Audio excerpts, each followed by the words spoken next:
This is a new book review channel. The name of the channel is Book Lover, and on this channel we will be reviewing books.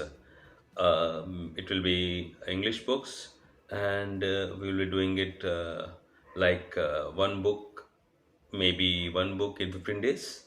And today we are going to start with the new book review for the new book. I am going to start the review now. The name of the book is India What It Can Teach Us. India What It Can Teach Us.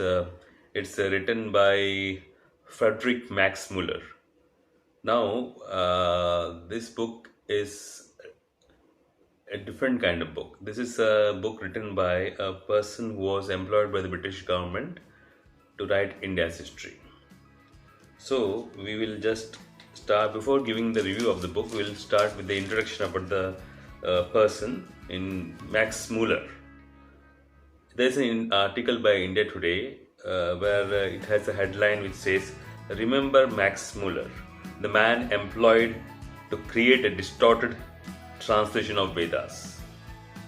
If you read this article further, why I am giving this introduction is very important, because if I give you some background like this, you will be able to understand the book more. What is the thought of Max Muller then? I am reading out his thoughts. India has been conquered once. India has been conquered once, but India must be conquered again. And the second conquest should be on the conquest. These are Max Muller's thoughts. So, if once you know now you know the thought, now you know the person little better. Now, let us dig in a little further. In one of his letters to his wife, Max Muller writes that this is how the letter is revealed. It is revealed that he was especially employed to translate Vedas in such a way that the Hindus lose faith in them. So this is how he was employed by the British government. This was basically what his work was.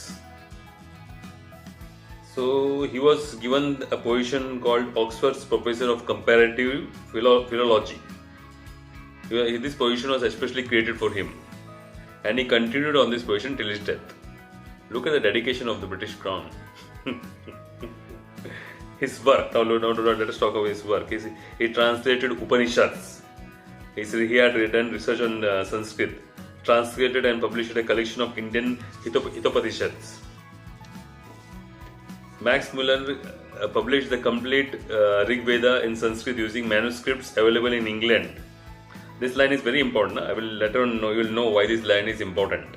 Max Muller published the complete Rig Veda in Sanskrit using manuscripts available in England, found in the collection of East India Company.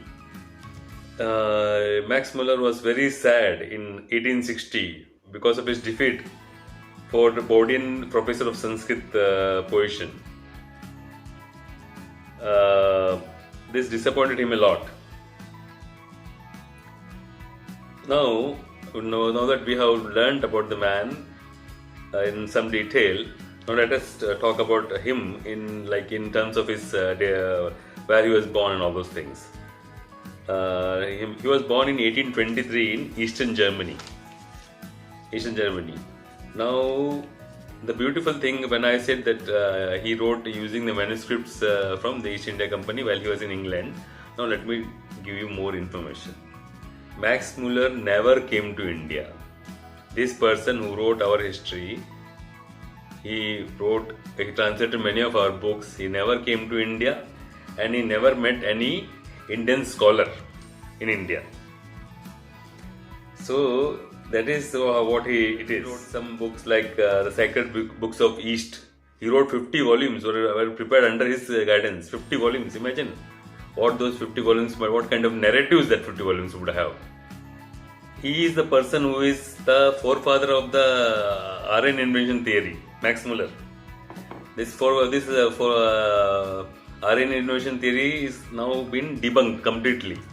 There are enough evidence to say that RN invention theory is fake. Now let us talk about the book. In the introduction of the book by Alexander Wider has given the introduction of this book.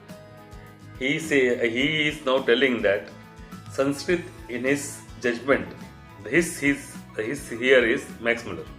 Sanskrit in his judgment constitute an essential element of liberal education.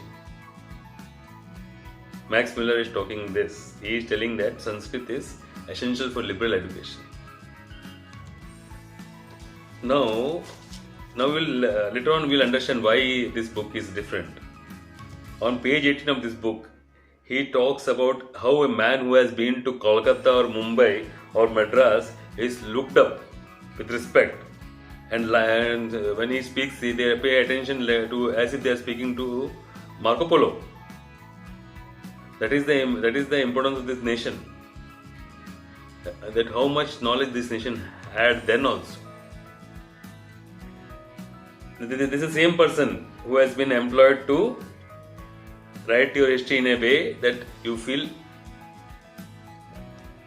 In page 22, he says, if you are fond of archaeology and if you have ever assisted at the opening of a barrow in England and know the delight of finding a fibula or a flint in a heap of rubbish, then read General Cullingham's annual report of Archaeological Survey of India. So he's saying that this book is so nice. You see? Then on page 26, he says, India will supply you with a laboratory such as exists nowhere else. It gives rich lessons that appeal to the deepest sympathies of human heart. He is speaking in so much positive way about India. This is the same person who has been employed. You see, this is how people have been employed to do their work. When the same people know everything about your country, but they have been employed to write something which shows your country in a different light, in a negative light. It talks about the similarities between this book. Talks about the similarity of our culture and Greece culture. In page 45 of this book, he is himself admitting that he never came to this country. Max Muller, he is himself admitting on page 45 of this book that he never came to this country. But he says it is a responsibility to collect as much data and pass it through historical criticism. Sitting in England. Not even have met any Indian scholar. Coming to India, he never came to India. Max Muller quotes Professor Wilson, modern professor of Sanskrit. What does he quote from this person? Professor Wilson. He is quoting Professor Wilson. Professor Wilson is talking about Indians now. There was considerable skill and ready docility. So far from these being a servility, and there was extreme frankness. And I should say that there is confidence without fear. Frankness is one of the utmost universal feature in the Indian character. Frankness, confidence. He's talking about Indians, Paul Wilson, in this book, or page number 47. On Indian Pandits, Professor Wilson says a very common characteristics about India. He's talking about the Indians. Very common characteristics of these men, and kindness is kindness, especially simplicity, truly of a childish simplicity, and total unacquaintance with the business and the manners of the life. When the feature is lost, if we find any deviation, this is because of their encounters or their association or their long familiarity with the Europeans. If you find any person who is not true like a child, that is because of their familiar association with the Europeans. That is what Professor Wilson is speaking about Indians. And who is quoting this? Max Muller. The same person who is employed to Max Muller on James Mills. Max Muller is now talking on James Mills. Do you know who James Mill is? James Mill is the person who wrote the history of India. And one more thing that James Mill is very common with Max Muller. Both never came to India. Uh, this Mills book was recommended and used in Indian civil services, which Max Muller was not liking. Max Muller on page 49 says that his book is mischievous. James Mill's book is mischievous as per Max Muller. Max Muller says that his books are neither competent nor are very unprejudiced judgment, but the book doesn't give any unprejudiced view. This book of James Mill should not have been recommended for Indian civil service. This is what Max Muller is quoting. So so it means that even the person who was paid, was employed to write against India, knew everything about India.